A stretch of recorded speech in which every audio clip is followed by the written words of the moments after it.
Shalom, sahabat Leksio Divina yang dikasihi Tuhan Yesus Kristus. Selamat pagi. Renungan seri Buah Roh yang kita ambil dari Galatia pasal yang kelima ayat 22 sampai dengan 23 membahas karakteristik buah roh. Dan hari ini kita akan membahas tentang kesabaran dan kemurahan.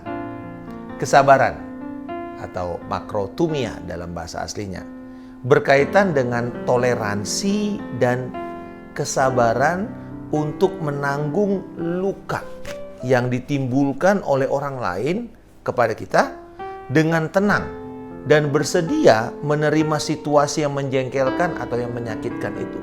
Dengan kata lain, dia tabah untuk melewati dan menerima dengan kebesaran hati, dengan kesediaan. Dan ini adalah sifat Allah. Allah panjang sabar. Mazmur 86 ayat 15. Dan ia juga mengharapkan anak-anaknya untuk berlaku yang sama. Sebagai orang percaya, kita tidak seharusnya menganggap sepi kekayaan kemurahannya, kesabarannya, dan kelapangan hatinya di dalam Roma 2 ayat 4. Rasul Paulus yang mengakui dirinya adalah manusia yang paling berdosa, ia menemukan belas kasihan di depan Allah. Dia berkata, supaya di dalam diriku yang paling berdosa, Yesus Kristus menunjukkan kesabarannya yang sempurna. Dengan demikian, aku menjadi contoh bagi mereka yang kemudian percaya kepadanya dan mendapat hidup yang kekal. Jadi, ketika kita memperlihatkan kesabaran yang datang dari Roh Kudus, justru itu akan menarik orang-orang melihat menjadi teladan bahwa Kristus bekerja di dalam hidup seseorang yang paling tidak mungkin untuk bisa menjadi sabar. Itulah sebuah kesaksian. Setiap orang percaya diperintahkan oleh Tuhan untuk meniru kesabaran Tuhan Yesus ini. Dikatakan dalam Kolose 3:12. Karena itu, sebagai orang-orang pilihan Allah yang dikuduskan dan dikasihinya, kenakanlah belas kasihan, kemurahan, kerendahan hati, kelemah lembutan, dan kesabaran. Khususnya kepada saudara-saudara seiman kita, kita perlu saling bersabar di dalam kasih. Para pemimpin rohani, para pengajar firman, Rasul Paulus memberikan nasihat seperti kepada Timotius untuk memberitakan firman dan mengajar dengan seluruh kesabaran. 2 Timotius pasal yang keempat ayat 2. Karakteristik buah roh yang kelima adalah kemurahan, kindness, krestotes dalam bahasa aslinya. Krestotes itu berhubungan dengan perhatian yang lembut terhadap orang lain. Tetapi ini bukan berarti karena dia lembut lalu kemudian dia menjadi lemah atau dia tidak tegas, tidak punya keyakinan, bukan. Tetapi ini adalah sebuah keinginan tulus dari orang percaya untuk memperlakukan orang lain itu dengan lembut. Sama seperti Tuhan telah memperlakukan dia dengan kelemah lembutan. Rasul Paulus ini adalah seorang yang cukup tegas, sangat berani memberitakan kebenaran kepada orang-orang yang menentang dia. Tetapi kepada jemaat di Tesalonika, dia berkata, sekalipun aku ini adalah seorang rasul, tetapi aku berlaku ramah, penuh kemurahan kepada jemaat, penuh kebaikan kepada jemaat, sama seperti seorang ibu yang mengasuh dan merawat anak-anaknya. 1 Tesalonika 2 ayat 6 sampai 7. Gambaran kemurahan itu ternyata adalah gambaran seorang ibu yang merawat anak-anaknya. Terutama, mari kita lihat pada waktu anak itu sakit.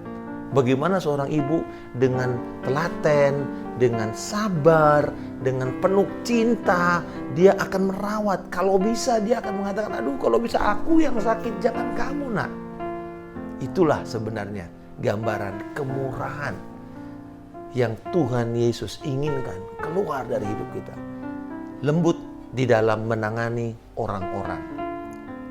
Kemurahan yang Yesus perlihatkan kepada manusia itu adalah teladan yang harus kita ikuti sebagai murid-muridnya.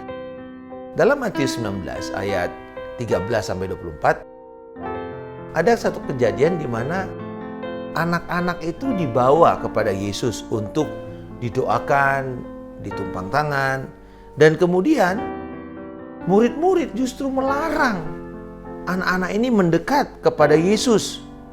Mereka bahkan menegur anak-anak ini dan orang tuanya supaya Yesus meletakkan tangannya di atas kepala mereka. Tetapi Yesus berkata, "Biarkanlah anak-anak itu, janganlah menghalang-halangi mereka datang kepadaku. Sebab orang-orang yang seperti itulah yang empunya kerajaan sorga." Matius 19 ayat 14. Di dalam kesempatan lain, Yesus memberikan undangan kepada khalayak, termasuk kepada kita undangan itu masih berlaku. "Marilah kepadaku, semua yang letih lesu dan berbeban berat. Aku akan memberi kelegaan kepadamu. Pikullah kuk yang kupasang dan belajarlah padaku. Karena aku lemah lembut dan rendah hati, dan jiwamu akan mendapat ketenangan." Matius 11 ayat 28 sampai dengan 29. Perintah yang sama Ia berikan kepada murid-muridnya dan juga kepada kita semua pada hari ini. Terutama kepada para hamba-hamba Tuhan. Untuk tidak boleh bertengkar, tetapi harus ramah terhadap semua orang. Termasuk mereka yang tidak suka kepada kita. Kita perlu berlaku ramah kepada mereka. Nah, kabar baiknya kepada kita semua, sama halnya manifestasi Roh Kudus membangkitkan, mengungkapkan kasih, mengungkapkan sukacita, damai sejahtera, demikian juga dengan kesabaran dan kemurahan.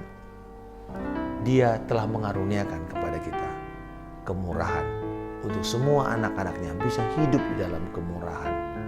2 Korintus 6 ayat 6 berkata, "Dalam kemurnian hati, pengetahuan, kesabaran, dan kemurahan hati, dalam Roh Kudus dan kasih yang tidak munafik."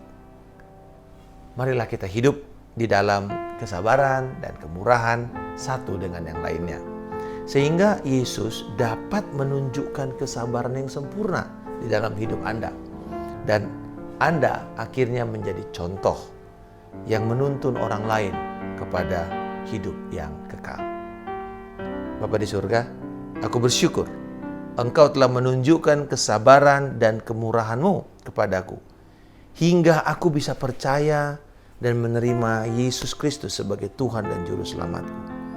Kiranya Roh Kudus semakin menyatakan kesabaran dan kemurahan Kristus di dalam hidupku, sehingga aku bisa menjadi contoh yang menuntun orang lain kepada keselamatan. Di dalam nama Tuhan Yesus Kristus, aku telah berdoa dan mengucap syukur. Haleluya. Amin. Salam kemenangan. Saya Pendeta Markus Simanjuntak.